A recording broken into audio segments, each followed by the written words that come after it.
Okay, మీ దృష్టిలో బండి సంజయ్ కొడుకు arrest అయిందా లేదంటే లొంగిపోయిందా? అరెస్ట్ ఏం కాలే, అంత సీన్ లేదు. వాళ్ళే పట్టుకొచ్చి ఒప్పచెప్పారు. వాళ్ళు పట్టుకొచ్చి ఒప్పచెప్పారు. వీళ్ళేం అరెస్ట్ చేయలే, కాకపోతే వీళ్ళు అరెస్ట్ చేస్తున్నట్టు చూపించుకున్నారు. వీళ్ళు వాళ్ళంతా కలిసే ఉన్నారు, జనాన్ని పిచ్చోళ్ళని చేస్తున్నారు గంతే. ఆ ఢిల్లీలో ఉన్నాడు, ఈడనట పోయి ఆడున్నాడా సందుకలల్లా, బీరుమలల్లా, మంచం కింద. ఏంది తమాషా? కుక్కల పిల్లలు ఎలుక ఉన్నదా ఇంట్లో, సుందేలకు ఉన్నదా, చిన్నెలకు ఉన్నదా, పెద్దెలకు ఉన్నదా, పిల్లి దాసుకున్నదా అన్నట్టు చూస్తున్నారు. దాన్ని మళ్ళీ వీడియోలు వేసి వాళ్ళ ఛానళ్ళల్లో మొత్తం గాలింపు చర్యలు 10 టీంలు మొత్తం తిరిగాయని చెప్పారు. అరే వాళ్ళకి అంతా తెలుసు, వాళ్ళంతా తెలుసు. వాళ్ళు అనుకున్నారు వాళ్ళు తీసుకురా బైగా ఇప్పుడు తప్పేటట్లేదు, ప్రజలు అనేటట్టున్నారని చెప్పని అన్నారు. వాటి కనుకనే తీసుకొచ్చి పెట్టిరు అంతనే.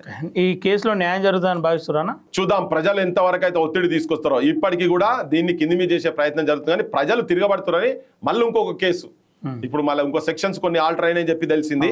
ప్రజలు ప్రతిది గమనిస్తారు కదా, రేపు పొద్దుగా అడుగుతారు అందరినీ. సో దాన్ని పెట్టే కాడికి పెడుతున్నారు. మరి ఆ కుటుంబాన్ని ఉంచుతారా, అసలు కుటుంబాన్ని కథం పట్టిస్తారా, ఇవన్నీ రేపు చూడాల్సిందే. కానీ ప్రజల ఒత్తిడితోటే ఇప్పుడు ఇక్కడ దాకా పోయింది అనేది మొత్తం తెలుసు, అందరికీ తెలుసు. ఇలా ఆంధ్ర మీడియా కూడా చెప్తున్నది, తెలంగాణ సివిల్ సొసైటీస్ చైతన్యానికి పాదాభివందనం అని చెప్పి దండం పెడుతున్నారు. వాళ్ళంతా ఎక్కడ న్యాయం ఉంటుందో అక్కడ ఉంటారు, ఎక్కడ అధర్మం అన్యాయం జరుగుతుందో బాధితుల పక్షాన తెలంగాణలో ఉన్నటువంటి సివిల్ సొసైటీస్ కావచ్చు, కొంతమంది జర్నలిస్ట్ కావచ్చు, ఇంకా ఆ ప్రాంతంలో బతికి ఉన్నారు అని చెప్పి చెప్తున్నాడు కదా. అది ఉన్నదే మనం అట్లా చెప్తాము, జనంలో పాటు తీసుకుపోతాము. శిక్ష పడేదాకా కొట్లాడాల్సిన అవసరం ఉంది. ఎప్పటిదాకానే దీన్ని కేంద్ర మంత్రిగా ఉంటాడో ఆ ఒత్తిడి జరుగుతుంది. అందుకనే ఒక్క నిమిషం, అందుకనే ఆయన నా మంత్రి పదవికి వెళ్ళి తీసి పడేశారు. ఒకవేళ ఆడ ఉంటున్న మంత్రి పదవి కంటిన్యూ అవుతుంది అని అంటే బరాబర్ కేంద్ర ప్రభుత్వం కూడా బండి భగీరథను కాపాడే ప్రయత్నం చేస్తున్నది అనేది చాలా క్లియర్ కట్. అది నరేంద్ర మోడీ కూడా దాంట్లో కాపాడే ప్రయత్నం చేస్తున్నది క్లియర్ కట్ గా తెలిసిపోతుంది. శిక్ష పడకపోతే చూద్దాం, టైం వస్తుంది కదా, శిక్ష ఎట్లా పడదో చూద్దాం. దాంట్లో అన్ని ఉన్నాయనే ఇక్కడ దానికి వచ్చి కేసు పెట్టిరు కదా, లేకపోతే ఇప్పుడు ఆ పిల్లగానికి బెయిలిద్దరు. ఉల్టా ఇప్పుడు కొత్తగా ఒకరిద్దరు మాట్లాడుతున్నారు. అసలు ఈ బాధితురాలి తల్లిదండ్రి మీద కూడా కేసు పెట్టాలి, దీనికి పెట్టాలి అర్థమైతే లేదు. ఇలా సమాజంలో కోవిడ్ స్కూల్స్ ఉన్నాయి, కోవిడ్ కాలేజెస్ ఉన్నాయి, పిల్లలు నలుగురు ఎదురు అటు పార్టీలోకి ఇటు పార్టీలో పోతుంటారు. నువ్వు పొద్దున్న లేస్తే శ్రీరామచంద్రుడు నేను హనుమంతుని లెక్క, నరేంద్ర మోడీకి శిష్యుని హనుమంతుని లెక్క, నాకు శ్రీరామచంద్రుడు నరేంద్ర మోడీ అని చెప్పుకుంటా తిరిగటోని ఇంట్లో ఇంత పిశాచుడు ఇంత కామాంధుడు ఉంటాడే ఎందుకు అనుకుంటారా? బా పెంపకం మంచిది అనుకొని ఆ తల్లిదండ్రులు వాళ్ళని పిల్లలు కలిసి అక్కడిక్కడ పోతే పంపించిండ్రు. ఎప్పుడైతే అమ్మాయి ఆత్మహత్య ప్రయత్నం చేసిందో అప్పుడు కూర్చోబెట్టి అడిగితే ఇవన్నీ చెప్తే వాడు అంత దుర్మార్గుడు అని అనుకోలేదు కదా. ఆ పిల్లను 170-180 స్పీడ్ లో ఓఆర్ఆర్ తీసుకొని పోయి నువ్వు ఒప్పుకుంటావా లేదా గుద్దుతా ఇట్లా బెదిరించుడు. ఏం తెలుస్తుందా మైనర్ చిన్న పిల్ల మైనర్ పాపకు తీసుకుపోయి 9వ చేసి ఇట్లా ఒత్తిడి చేసి ఒప్పించుడు. 9వ ఫ్లోర్ దాకా ఇంటికాడ పోయి కూర్చుంటే బాల్కనీలో పోయి ఒప్పుకోకపోతే దుంకుతా. ఆ వయసులో పిల్లలకు తల్లిదండ్రులకు చెప్పాలన్నా లేదా తెలియదు, వాళ్ళు ఏం చేయాలో వాళ్ళకే తెలియదు. అందుకే ఆ 18 ఏళ్ళు పెట్టిరు కదా, చట్టం ఎందుకు పెట్టింది? మానసికంగా శారీరకంగా ఎదుగరు కాబట్టి వాళ్ళని మైనర్స్, వాళ్ళకు సపరేట్ రైట్స్, అది ఒక ఆడవాళ్ళకి కాదు మొగోళ్ళకు కూడా ఉన్నది. అది ఈ రెండు ఉన్నాయి. ఆ చట్టం పెట్టినందుకు వీడు 25 ఏళ్ళు దగ్గర దాకా వచ్చినాయి కదా, దాన్ని ఎక్స్ప్లాయిట్ చేసుకునే ప్రయత్నం జరిగింది కదా అక్కడ. ఆ తెలియని దాంట్లో తెలియని వయసులో ఆ పిల్లని ఒత్తిడి చేసి ఇట్లా చేసింది కదా. సో ఆ పేరెంట్స్ ఏమనుకున్నట్లు కలిసి తిరుగుతారు కదా, మంచిగా అనుకున్నారు. సంస్కారవంతమైనటువంటి కుటుంబము బండి సంజయ్ అనుకున్నారు. కానీ ఇంత కుసంస్కారుడితే నీచమైనటువంటి ఆలోచన, ఇంత కామాంధులు ఆ ఇంట్లో ఉన్నారని చెప్పని పాపం వాళ్ళు అనుకోలే. నేను వాళ్ళ తల్లి గురించి ఎవరి గురించి మాట్లాడతలేను, ఇద్దరు గురించి చెప్పదలుచుకున్నా.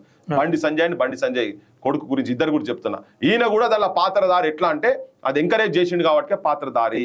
సో అట్లా అనుకున్నారు కాబట్టినే వాళ్ళు పాపం నమ్మి పంపించారు. కానీ రాముని శిష్యుని రూపంలో, రాముని శిష్యుని కొడుకు రూపంలో కామాంధుడు ఉంటారని అనుకోలే వాళ్ళంతనే. ఓకే, ఫైనల్ గా ఏ ఉద్యమం కానీ ప్రజల నుండి మొదలైతే దాన్ని ఆపడం ఎవరి తరం కాదు. ఏదైతే బండి సంజయ్ బెదిరించిన తర్వాత భయపడకుండా బయటకు వచ్చినటువంటి అనేక మంది ప్రజలు, సోషల్ మీడియా ఇన్ఫ్లుయెన్సర్స్, వీళ్ళందరికీ ఏం చెప్పదలుచుకున్నారు మీరు? ఈ మనసొంటోళ్లతోనే సమాజం బతుకుతున్నది, మనసొంటోళ్లతో నీతి నిలుస్తుంది, మనసొంటోళ్లతోటే బాధితులు రక్షింపబడతారు.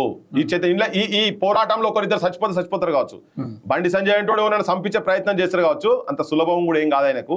కానీ వార్నింగ్లు ఇస్తున్నాడు, స్కెచ్లు వేస్తున్నాడు, నేను అది రేపు తర్వాత మాట్లాడతాను దాని గురించి. కానీ సమాజం ఈ చైతన్యం ఈ మట్టిలో ఈ నేల మీద అది ఉన్నది కాబట్టినే తెలంగాణ ప్రపంచం, తెలంగాణ నేల తెలంగాణమై భరతమాత నుదుట సింధూరమైన సాహిత్యం పుట్టింది కూడా అందుకే పుట్టింది. ఈ త్రిలింగాల నేల మీద అది ఉంది కాబట్టి ఆ పౌరుషం, ఆ రౌద్రం, ఆ నిజాయితీ, ఆ ఆత్మాభిమానం, ఆత్మగౌరవం గురించి నిలబడేటువంటి వ్యక్తిత్వాలు ఉన్నటువంటి మనలాంటి వాళ్ళం ఉన్నాం కదా. అందుకే వాళ్ళందరికీ సల్యూట్.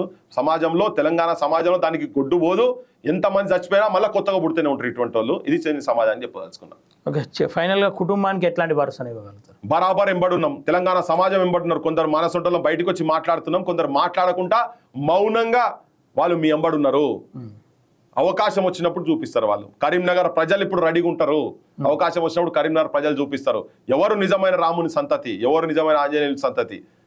మేము అసలు యాక్చువల్గా కరెక్ట్ చెప్పాలంటే మన బోటోళ్ళం, ఆ భగవంతుల సంతతి మనం. వాళ్ళు కాదు, దుర్మార్గులు కాదు. వాళ్ళు మనల్ని రాక్షసులు అంటున్నారు. రాక్షసులు వాళ్ళు, రాక్షస జాతి వాళ్ళు. అది చూపిస్తాడు భగవంతుడు, చూపిస్తాడు రాముడు, చూపిస్తాడు కరీంనగర్ ప్రజలు చూపిస్తారు, తెలంగాణ ప్రజలు చూపిస్తారు. భరోసా ఉండాల్సిందా, ధైర్యంతో బయటికి వచ్చి నిలబడ్డారు. చూసినావా, వాళ్ళకేం పబ్లిసిటీ గురించి దేని గురించి పట్టించుకుంటలేరు వాళ్ళు. వాళ్ళకి ఏది అవసరం లేదు.